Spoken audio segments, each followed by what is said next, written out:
Hello and welcome to the Fridge Friends podcast. I'm your host, Jake Martin, and I'm happy to announce that we have comedian Brett Haney in the fridge. Hello. It's a lot warmer in here than I expected.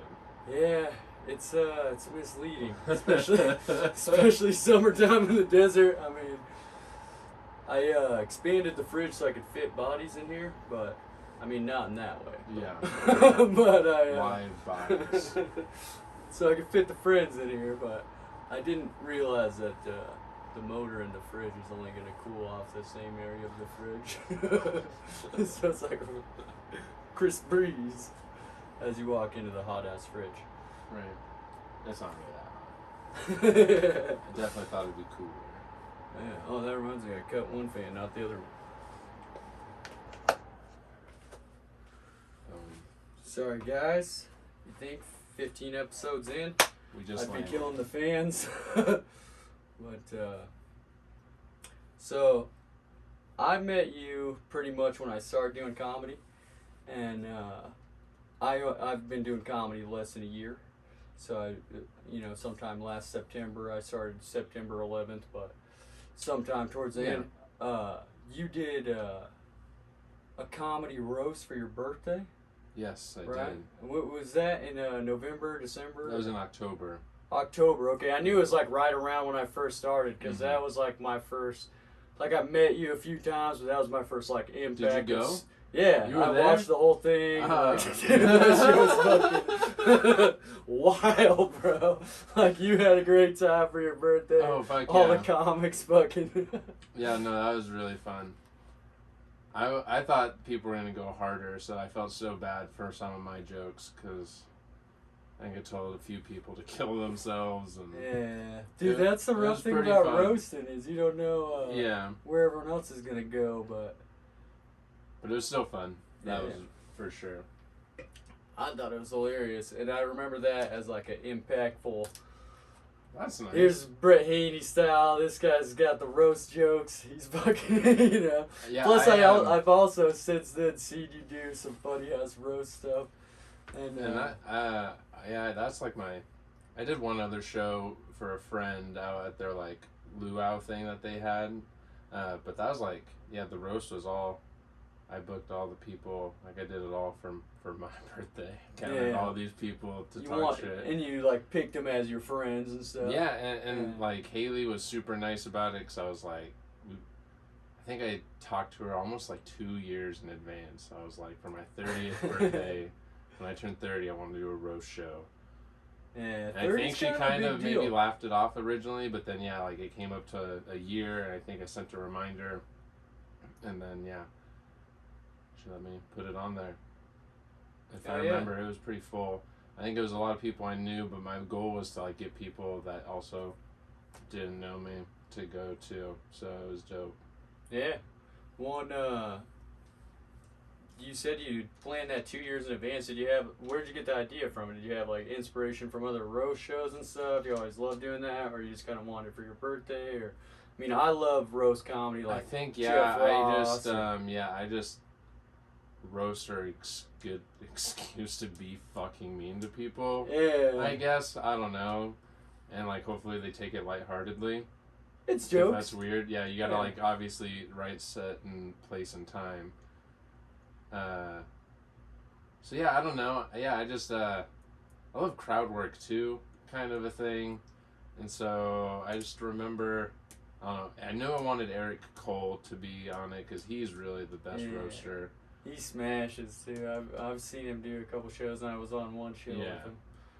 He's so quick on his feet, but I don't really remember the idea behind it. I just knew that I wanted to be talked down to, I guess. I don't know.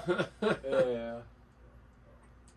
I don't know. I really like roast comedy. And 30's a big birthday. Like I was saying, I started comedy in September, but it was actually because I was turning 30 in December, and I wanted to do my first stand-up on Kill Tony for my 30th birthday. Oh, nice. Yeah, and so that was like my first idea that I was like actually going to do it, because I've like always loved stand-up.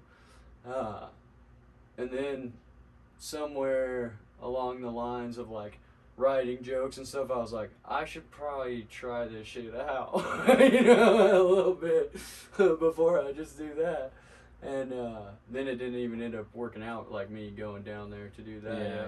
And I'm pretty glad actually, because it's like my goal originally was to like do like a 1 minute set for my 30th birthday and see how I like it and everything. Yeah. And my very first night here in Boise, the way comedy is, everyone's like so open, and the open mic scene's super cool. Yeah, that is. I did two my very first night, because it was back when craft brewers used to do 2 on Saturday. Nice. Or they do it on Saturday, and then Mad Swede did it on Saturday. Mm. Fuck yeah. Yeah. Yeah. Reese started doing a roast show also, like a roast open mic thing, for a little bit around that time. And she has good roasts. I love hanging out with Reese. Oh yeah, she's super funny. Yeah, dude. She has good roasts too. But Shout out Reese Samuels.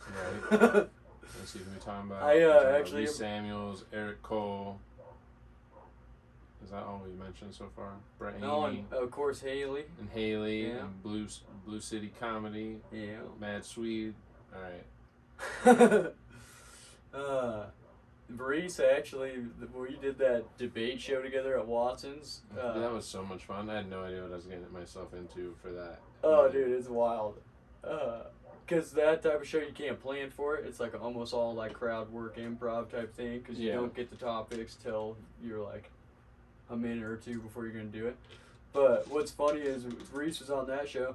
The night before that at Watson's, I had to impersonate her and do a set of material acting like I was her. I heard, I wasn't at that show, but I heard about it.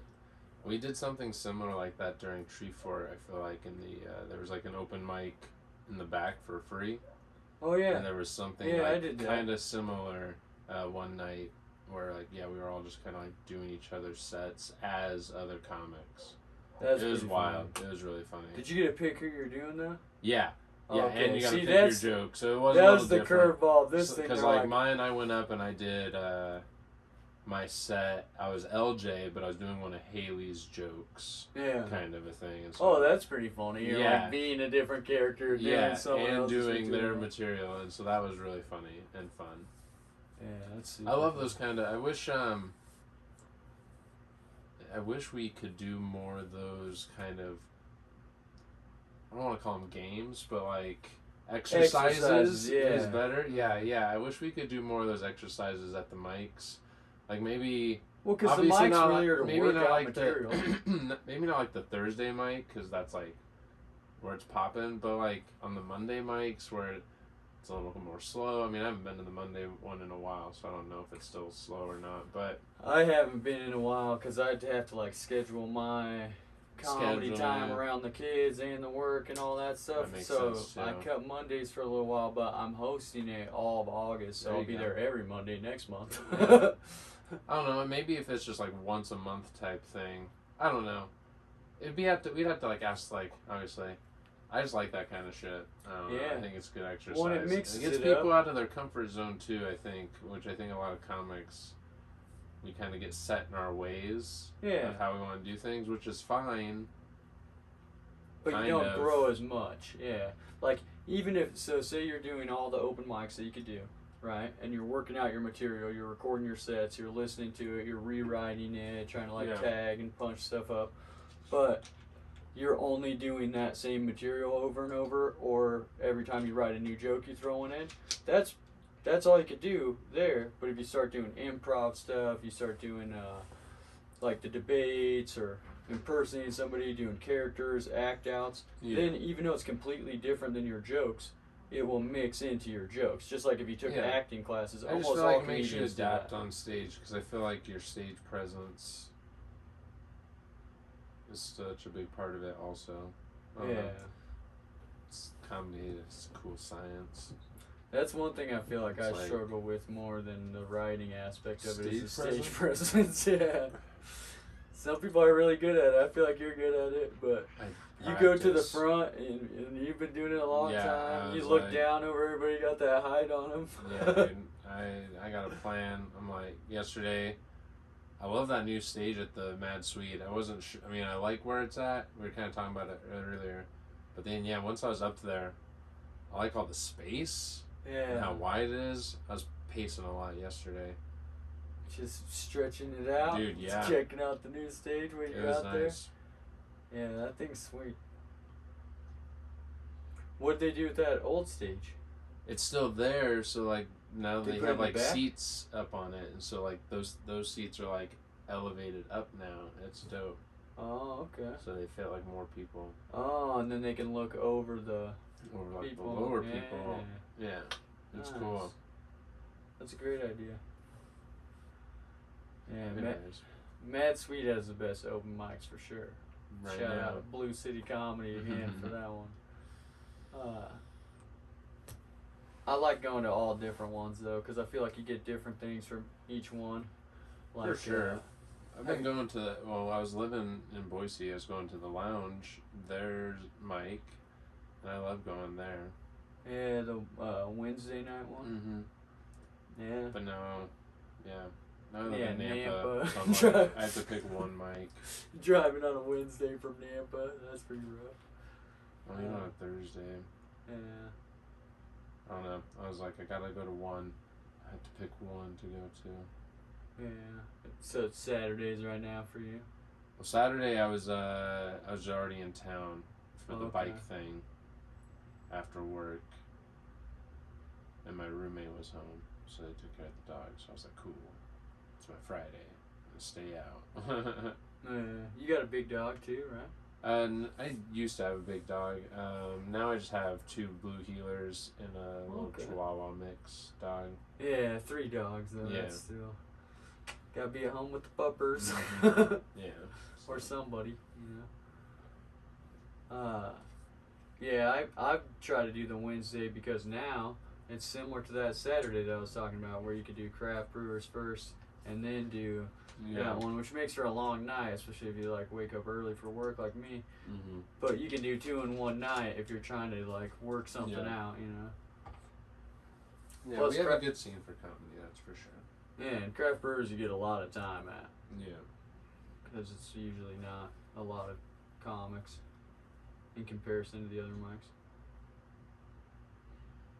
But we were talking a little bit about your family before we start doing the show. I always like to get to know a little more about how people came to be the people that they are. And I know that you like comedy, you like horticulture and that type of thing. I don't know if that's all original to you or if you had some background in that, or most of it is original to me.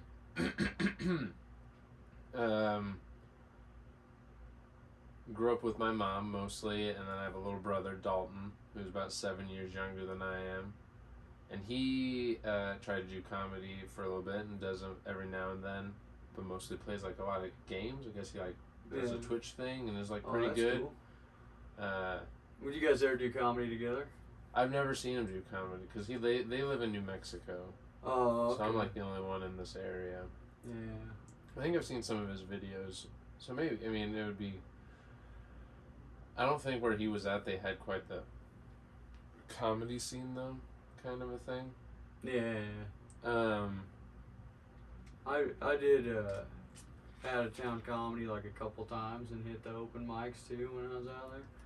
It's like sometimes you can tell that that's their only mic for 2 weeks for everybody in the city. You know, like.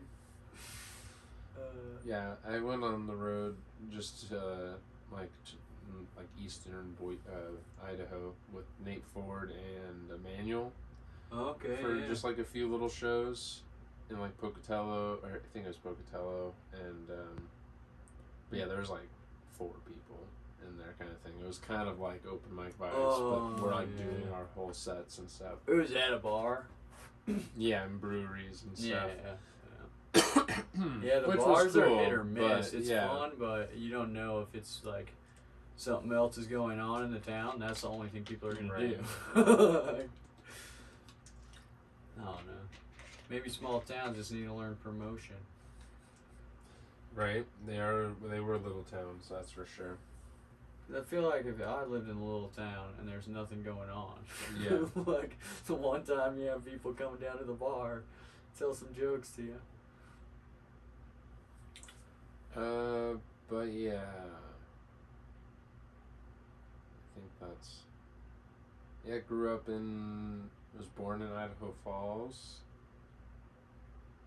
and moved around quite a bit, but mostly was in Nampa from 5th grade to high school, or after high school. Yeah. And to Boise, and now back to Nampa. So you pretty much always lived in Idaho. Yeah. Like your adult life, you know. Yep. And that's similar to me. Like I wasn't born here, but I've lived here like over 15 years of my life. You know, probably more like 18 years now that I think of it, because I only lived in Oregon for a little while, California for a little while, Washington for a little while, but I went to almost all my school here. I only did 2 years somewhere else. I lived in Utah like a few years ago for a little bit, and it was the worst. Was it like Salt Lake, Utah, or what? Oh, okay. Yeah, the driving was the worst. Yeah. The alcohol was the worst. My grandma sent me lottery tickets, and I won for Christmas. Yeah. And I go down to the gas station like a fucking loser and try to cash them, and they're like, "We don't do that here." Oh, gambling's illegal? Yeah, in the state of Utah. That's wild. I knew the beer watering down thing, but I didn't know that, like, even scratch. Yeah, the only place you could get real beer was at the liquor store. That's hilarious. You think she did that on purpose? You think she knew that? No, I don't know. No. That's pretty funny if she did. She's like, hopefully you win some money, and then he's like, I gotta drive to cash these. Luckily it was just right down the road, but yeah, I looked like a goddamn idiot. I thought it was that place maybe, and I'm pretty sure I drove across the street to the next gas station and tried to cash them there, and they were just like, "No, what are you doing?" Yeah, it's like when you I want my $2. You know what I mean? Because I'm just winning the money back. Those shitty $2 scratchers. Yeah, I feel like you barely ever even break even on that, you know? I just won $100 on one just a few days ago. Hell yeah, maybe you got the luck. That's Dude, it makes it hard. I'm a weird, I don't have a real system, but I ask the numbers. I'm like, hey, what number is this one on? And I guess my system is just like, does that number sound... what number ticket it is? Yeah. Okay. Yeah. Like this one I just got is 32. Okay. And I don't know why, but I was like, 32. I thought that would land gracefully. 32 just seemed like a good number, and so I'll usually take that one. But there was like a 68, and I don't know. The one I won on the other day was 7, so I was like, people say that one's lucky, give it to me. Yeah, lucky 7. And then, won $100, so I just kind of go with what the number feels like. Maybe there's something to that, like the computer knows the lucky numbers, and it just, that's the... like 7, 11, 13, something like that. Yeah, lucky numbers is that's the conspiracy theory of lucky numbers. Oh yeah, there's tons of stuff behind like all the loaded dice, baby. Yeah, I had a EDM producer, DJ on the show 2 weeks ago, from Portland, and he did my numerology, which is like it's kind of like your astrology, but plus the math of your birthday to figure out what your personality and all that stuff is. Interesting. Yeah, I mean, I don't know shit about it. Obviously, I did a poor job of explaining it just now. Sounded good to me. If he's listening to this, he'll be like, come on, man, text me some long thing about what it really is. Which I hope you're gonna save my shit, bro. Then maybe I'll understand it better, hopefully. But I'm always interested in that type of shit, you know, like, well, just anything, you know, that I don't know anything about. I'm like, oh yeah, sure, do it. I'll hear about it, listen to it, try to learn more about it, you know. Are you in any like superstitions or anything like that? My stupid office brain goes, I'm not superstitious, but I am a little stitious. Not like, I don't know, I feel like I see stuff that I would, I don't have a problem opening an umbrella indoors because we like hang these open umbrellas inside. Yeah. I'll walk under a ladder if like necessary. But you're like not gonna do it on purpose. Yeah. Some of them I feel like it's just common sense. Yeah, like I don't know. Somebody's gonna drop something off the ladder is why you don't want to walk under it. But I feel like there's probably superstition. I just can't think of something off the top of my head. There's probably something that I'd be like, no, I don't. So if someone told you that, hey, this house is haunted, but we could Airbnb there for the weekend. Oh no, I don't know. I'm not about that kind of stuff. No, yeah. You're like, no, I'm not trying. If that's what we're talking about, no, I ain't trying to be haunted. Yeah, so that we found the superstition. I don't like being scared. So that's the thing. I don't like being scared, but like when we go to haunted houses and stuff, I like that adrenaline, but I don't like it. It's such a mixed feeling. I don't really go to scary movies and stuff unless I go with someone. Yeah. And they usually have me. It's their choice. It's me to. It's either their choice kind of thing. Yeah, and I'm like one of the. I jump so bad, I make the movie almost better, people say. Yeah. I'm like, god damn it. That's the best people to watch. Yeah, see, and so. Like, yeah, it's that 3D. I've come to like them a little bit more, but yeah, I still wouldn't. I definitely believe in ghosts and other gross things. Yeah, I think there's some. I don't know if it's like necessarily ghosts or anything. Like, I try to stay pretty open-minded about the possibilities of things. Mm-hmm. But I definitely believe that there's like paranormal energy or some type of paranormal thing that we can't explain that leaves traces on stuff. Like, whether it's a house or like some dude's watch that he carried every day and then he murdered his whole family and then you have it in your pocket. Like, that's bad luck. If I look at something and fucking get goosebumps, I don't want any part of it anymore. Yeah. Unless it's like a popsicle or something. I'm like, it's just so cold. But yeah, if we're going, hey, you want to go to this haunted Airbnb, and I look at it and I go, no, I'm not, I don't. What you just said is such a bad idea, is what I tell that person. Do you want to go to a haunted Airbnb? No. What day is it? Even if it's January? It's not even October? I think that's the beginning to a lot of like straight to Netflix horror movies. It's like, hey, you want to? I got a deal on this haunted Airbnb. The date, August. No, wait, August is still too. We'll go March 3rd. Yeah, it's gotta haunted Airbnb available. Hey guys, I got a great deal to go off haunted Airbnb. Women, all right. March 3rd. Wow.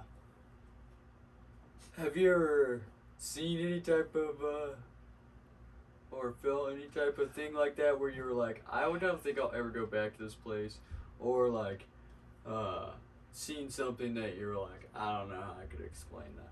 Yeah. I don't know. I try to block, I think, a lot of that stuff out. I don't know. I know my mom. Abducted by aliens. I know my mom mentioned something kind of spooky when I was a kid, but that was like, it was something about a bat being. It sounded. I had this. Like, I don't even really remember, so I don't want to try to explain the story. She just told me something scary. See, block it out. But it's like something from when you were a kid. Yeah. Oh, okay. Not too much as an adult, Ty would get these like night terrors. Yeah. And point at shit and be like really scary. Especially a lot in this one house that we lived in for a while. This apartment, it was really intense, and so that's kind of. And I'm like I said, like when we go through a haunted house or something, I'm like holding her in front of me. Well, you know that's like, fake, like deep down. So yeah, that is you're true. Getting the adrenaline, that you is know, true. like, it's that just... they can't fucking touch me. Touch me. Yeah. See, because the haunted house thing, that puts a different level to it. Because I guess it's kind of like when you go to a real, like, haunted Airbnb or whatever the fuck. Yeah, and... You'd be like, I don't really know if this is going to kill me or I'm terrible. Scares me, I was terrible at hiding. You ever, like, in hide and seek, and you find a good spot and you're waiting, and all of a sudden now you got to pee? Yeah. Or use the bathroom of some sorts. Yeah. Whatever that might mean, your stomach is like, oh god, this is such a good hiding spot, but oh my, dude, that's me in those scary situations. Like, oh, I gotta go. I gotta get the fuck out of here. It's like right before when you go on stage. Yeah. Just kidding. I mean, I do have to pee sometimes too much before I go on stage, but. Yeah, I feel like that's the thing. Like, you feel like you have to pee a bunch of times before you're gonna perform, even if you don't really have to. It's like your body tricking you or something. Like, you have to get extra prepared because you're like... Right. I mean... You'll be fine. How you're often a grown adult. You can control your bladder. Yeah, it's so funny, too, that we do it when it's like 5 minutes. 5 minutes, we're like, we gotta make sure. Gotta do it one more time. But I feel like psychedelics do that to you, too. Like, you're tripping, you're like... Fuck, yeah. I would go to the bathroom a few times and be like, I don't even really have to pee. But I'm in here, so I'm going to try to pee because I came in here because I thought I had to pee. It's the way that rolls sometimes. Yeah. Maybe mushrooms just make you want to look at your junk. What made you want to get into comedy, Jake? Well, I always liked doing comedy. Or doing Do you comedy. have a favorite comic? I wouldn't say I necessarily like one favorite comic because What? I like a lot of different styles. Like I like storytelling. I like roast stuff, like you were saying. Alright, let me shift gears. I don't want to cut you off again, but what did you watch or hear that made you go, oh wow, this is comedy and I want to do this? If that makes sense. Yeah, so it's weird. It's weird for me because I was always a big fan of comedy and I like grew up loving comedy and watched comedy like specials and stuff. Yeah, when you were specials. younger? I'd watch it on HBO. I'd like stay up extra late just so I could watch comedy. Cool. And then like once we got streaming, because we grew up without that, and then we got it. Yeah. Now I could watch all this stuff, and I still never thought like I'm gonna be doing that, even though I loved it. You know, I never thought of myself as the like stand-up entertainer or whatever. I just loved it as a fan. Yeah. Kill Tony is actually what made me want to do it because I didn't. Once I started listening to that show, I realized the open mic aspect of it. Because from specials and TV, you don't see that at all. And I never went to an open mic. That's fair. So I thought it was like, maybe open micing was like, when people go to try it out, I didn't realize that it was like, that's how you do it. You like, work your thing, you get booked shows from it, you do littler shows, and you get bigger and bigger shows, maybe get, put on a tour or something. But I always thought it was like, there's only one scale of comics and they're doing specials. Like, I didn't understand the dynamic of it. But that show, Kill Tony, I saw, the open mic aspect of it and was like, oh, I definitely could do that, Right. I know of Kill Tony, but I don't think I've ever really watched any of it. It's like a giant live open mic is the easiest way to describe it. And then you like roast them afterwards or something, right? Yeah, like that? Yeah. He'll roast them, and then it's Brian Redband, which he doesn't do much roasting because he's not. He's working the soundboard. You know what I mean? But he's got to hit those fart noises. And then they have like a guest. Yeah. And they travel around and do it, and then sometimes, most of the time they do it in Texas now, but they used to do it at the Comedy Store. Yeah, and my really good friend, another plug, Casey Rocket. Yeah. I fucking love Casey. He's living in Austin. Hell yeah. I follow his shit. Oh, God. Since you like podcasts, let me do another plug. the Grimace half hour power hour. Yeah. Oh, it's the best. I was so lucky, Casey, to host not once but twice both Tree Forts on the podcast with him, because that's a live one too, right? Those ones were live, yeah. It was a lot of fun. Hopefully this is enough pressure for him to put it out there, because both of them are not available yet. But they were so good. I don't know. It's such a good podcast. It's so ridiculous and fun, and he is so funny. Oh yeah, he's hilarious. Yeah. I see his clips, and I seen an episode of a podcast with him and William Montgomery, which is a dude off Kill Tony. Oh yeah. I know he's got a little in with the Kill Tony team. I listen to their show like all the time, 'cause I'm a big fan. He only did their show once, because like a bucket pull type thing. Yeah. But the cool thing about it is, like, if you crush it, they're gonna book you for shows right there on the spot. And then he got booked for a tour. Yeah. From doing that, and then some people get booked to be a regular on the show, where then every week you go up there and you do your 1 minute, and then if they tour, you go with them, and then you end up like they have a regular on there. That same guy, William Montgomery, that Kill Tony, right? We're talking so much about it. Like that too. You can tag him in there too. Be like, hey, we hyping up your fucking thing, bro. Fuck yeah. He's teaching me something right here. He's inspiring to a lot of comics. That's like, cool. I didn't know that that's how you could do it. You know, yeah. Like, how did you find out about the open micing side of it? I low-key love telling my comedy lives. So I didn't learn about comedy. I mean, I was always a class clown. I always loved attention, that's for sure.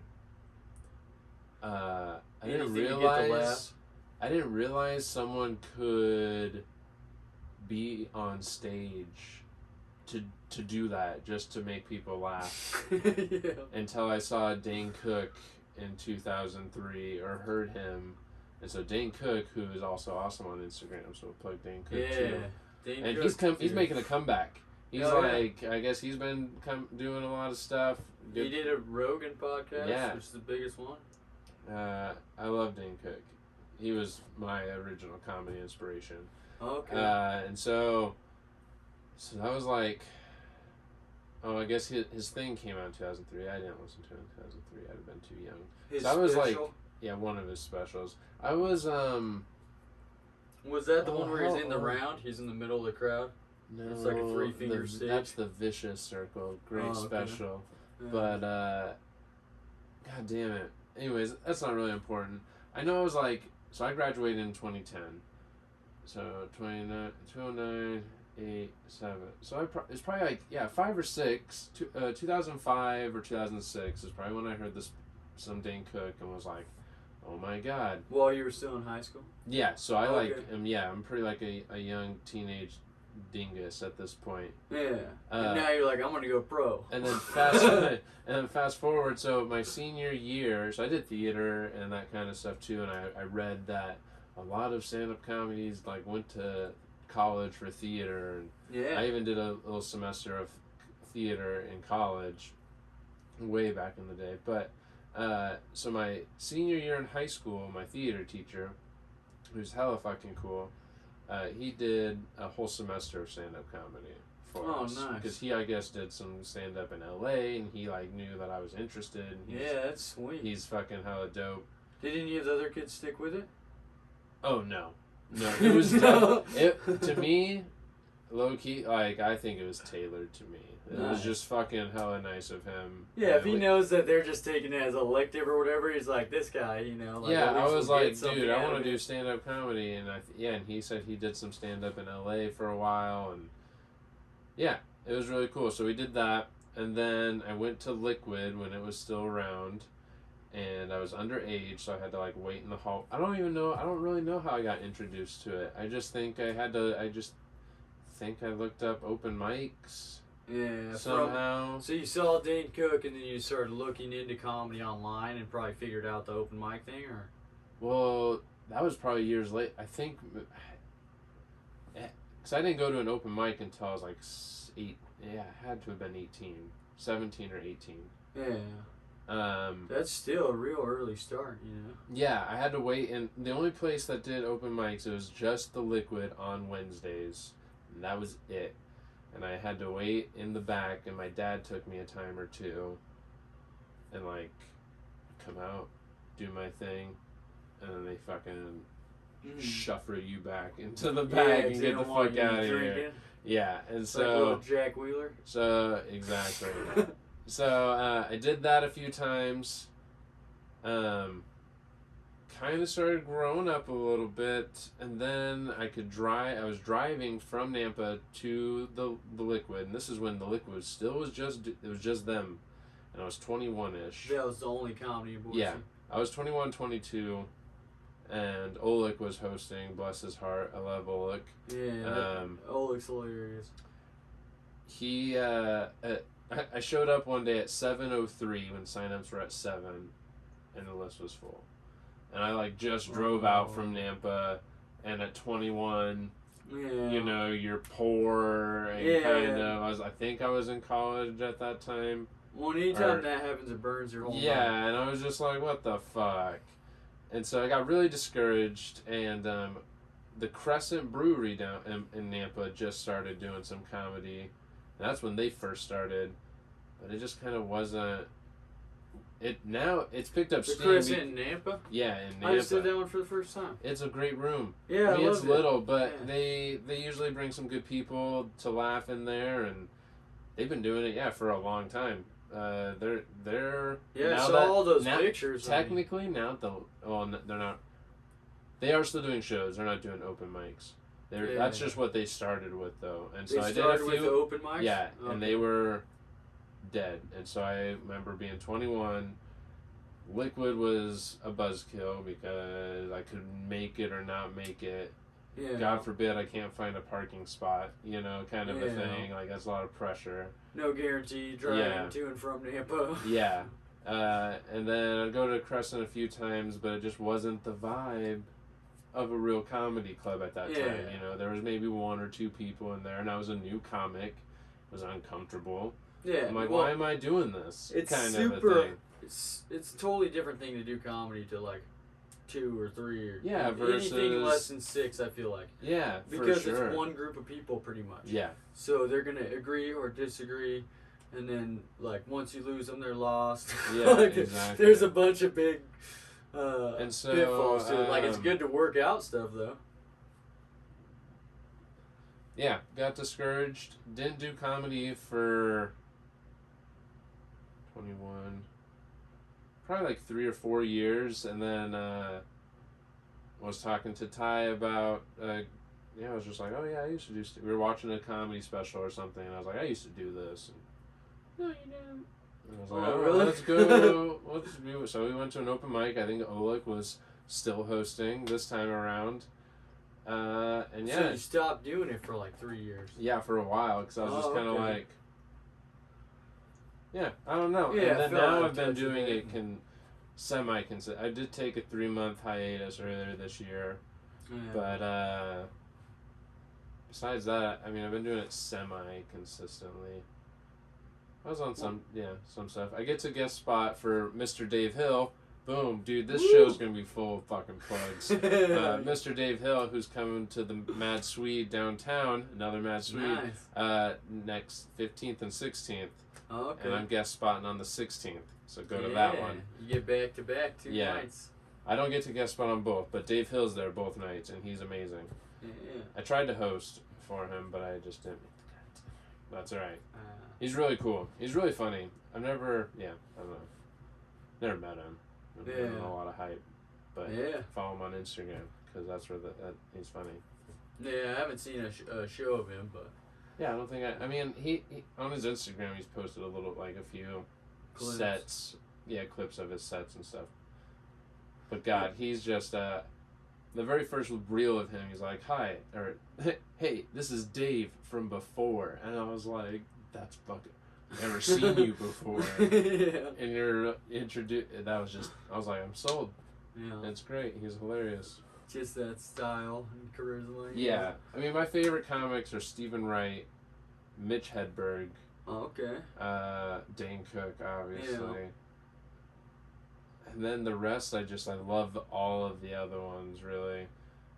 I love Bo Burnham for different reasons. His current one. That's my thing when you ask me about like who my favorite one is because I like so many different styles of comedy. Like, like I like musical comedy, like Bo Burnham and like Fly to the Conchords. I love Fly to the Conchords. You should look up Flo and Jane. Okay. They're like a UK comedy duo. They're awesome. They do music stuff. Yeah. Yeah. See, I love that kind of stuff, and like obviously like Weird Al, you know, as far as the music side of things, but I like Tom Segura for storytelling and Christopher Titus for storytelling. Yeah. And I'm like in love with the idea that you can just tell a long story for 15 minutes of something that happened to you that week or in your life, and people are laughing the whole time throughout it because it's, you know, packed with punchlines. Because that's super hard to do, but I love that. But then I also like one-liners. Like Mark Norman is one of my favorite dudes, and he's just one after another, which is like a real homage to like old school comics who were, you know, like Rodney Dangerfield as far as one-liners go, just pumping them out. So I like all different styles. It's hard for me to say like, you know, like one person as my favorite, especially one like act outs. I love act outs, even though I never do that. Like Chris Tucker, he's one of my favorite comics, and I could never do anything in his style because of the way he's able to play that character and how it's almost like even if he didn't say anything, he'd be loud. You know what I mean? Because of the acting. Like some people fill the whole room before they even spit out the punchline, and I feel like I gotta lean more on the clever writing side and like win them over to my side, and then so, you know, like, see, and that's why I think. But I'm doing it. I think that exercise that we were talking about before would come in handy. So you have to get out of your comfort zone, and you never know, dude. Maybe you can't. Sometimes acting out is not as much. I feel like you're making it more than it needs to be. Yeah. Maybe I just get comfortable with just like walking up there, a little pacing, a little joke telling, getting off the stage. Well, I'm not saying change your vibe at all. That could be your niche.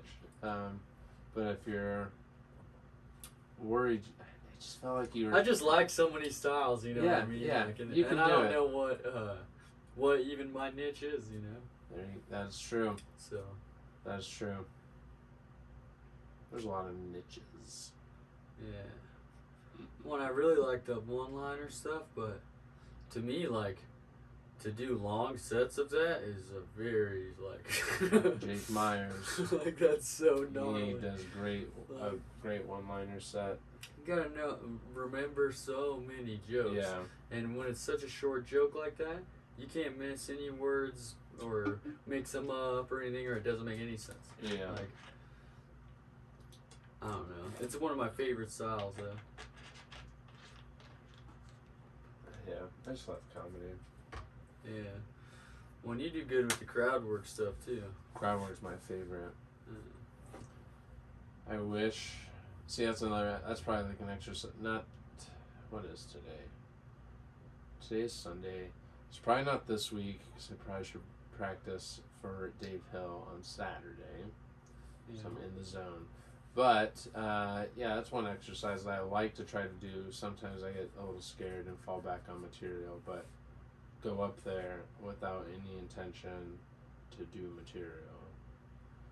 Or when I was younger, and I would hang out and watch all the comics, and I would take notes, and then I would try to kind of almost, that's maybe where the roasting came from, because I'd kind of either roast or joke around, make a set off of what they all make a comment, yeah. And that's why I enjoy hosting.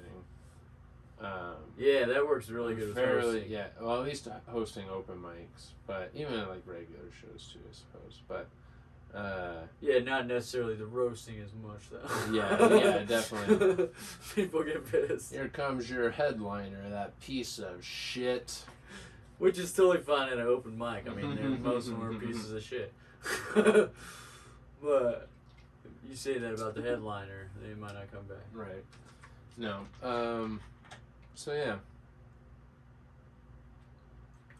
Did you always start by doing crowd work, or is that something that you got into later on? Because I know, at first, when I first started, I was like overly obsessive about writing my material, practicing my material before I would ever do it on stage and stuff. And I never thought about doing like any type of improvised stuff or any type of like writing on stage where you have like the premise, but you don't have like it fully worked out. Maybe you have a punchline or a tag or thing.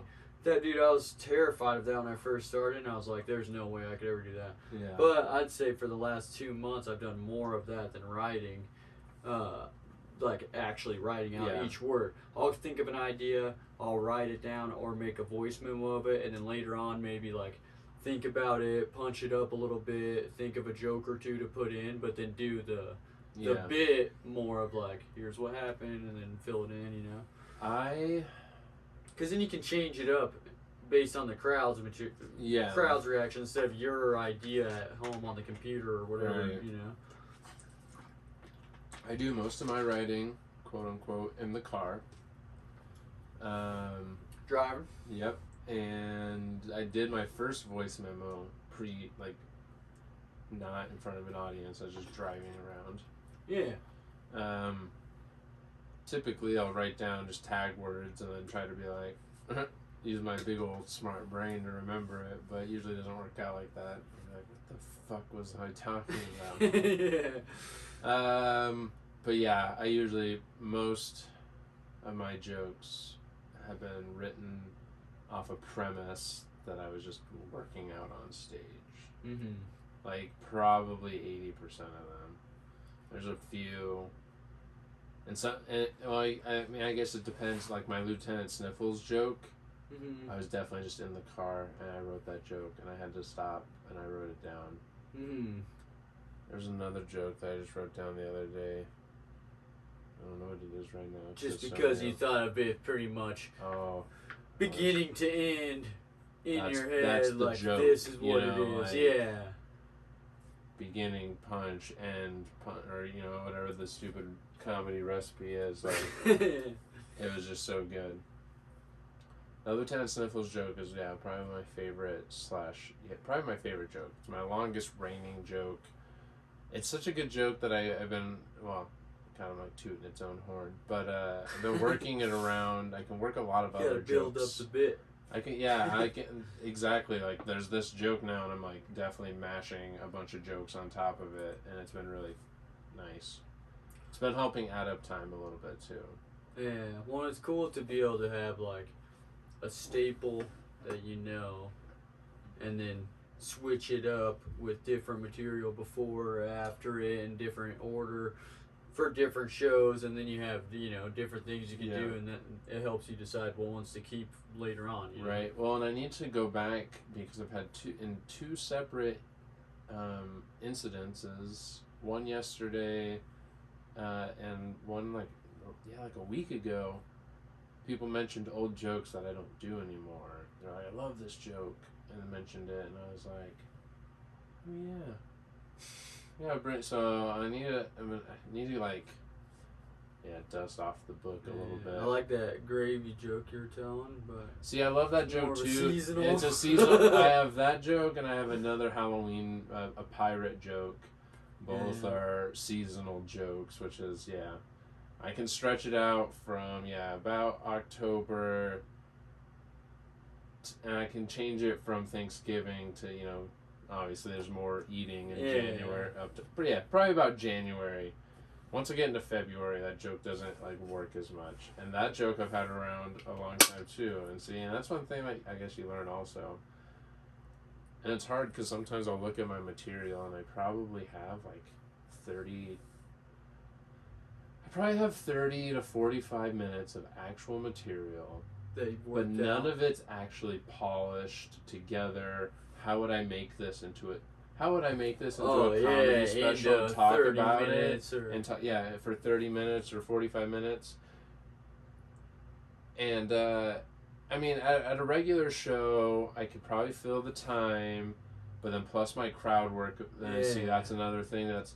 And to come back, how I like came into crowd work when you asked, I think what was happening to me is I'd go up there with because when I did start originally doing comedy, I did write a lot. Everything, yeah. And I'm terrible at writing, and I'm like a terrible writer, yada yada yada. Or maybe not terrible. I shouldn't think that way. And spelling and stuff. I have great penmanship, and I can spell. I'm terrible at spelling bigger words. Yeah. I'm okay. Gosh, I'm trying to not belittle myself so much, kind of a thing. Dude, I just wasn't into it so much back then. If you think you're bad at spelling, just ask any kid. They never have to spell anything. I'm definitely bad at spelling. That's not that's... But the next generation never has to spell anything. Ever, yeah. So they're probably terrible at it. Anyways, so yeah, goddamn, what were we talking about? Fuck. Spelling. I know, we got a tangent. How you used to write everything when you very first started. I did used to write everything. And it kind of got you into doing crowd work because maybe you were because I would run out of time with my pre-planned stuff. Yeah. And then would panic and kind of... Hey, how you doing over here? Yeah, a little bit. So yeah, I enjoy that, and you got to practice it. I wish I was quicker at it. I've been watching a lot of crowd work people on Instagram lately, and I'm like, okay. Yeah, like Schultz. I love Andrew Schultz. Did you watch his one little special on YouTube? The crowd work special? Yeah. Oh, super good. I loved his little Netflix series during the pandemic. Did you watch it? No, what was that? I mean, it was during the pandemic, it's a show? so it was just it's just a little thing, and he's doing what we're doing. He's just sitting there and he's talking to a camera. It's kind of like little facts and news, but Andrew Schultz. It's called version. The Flagrant or something.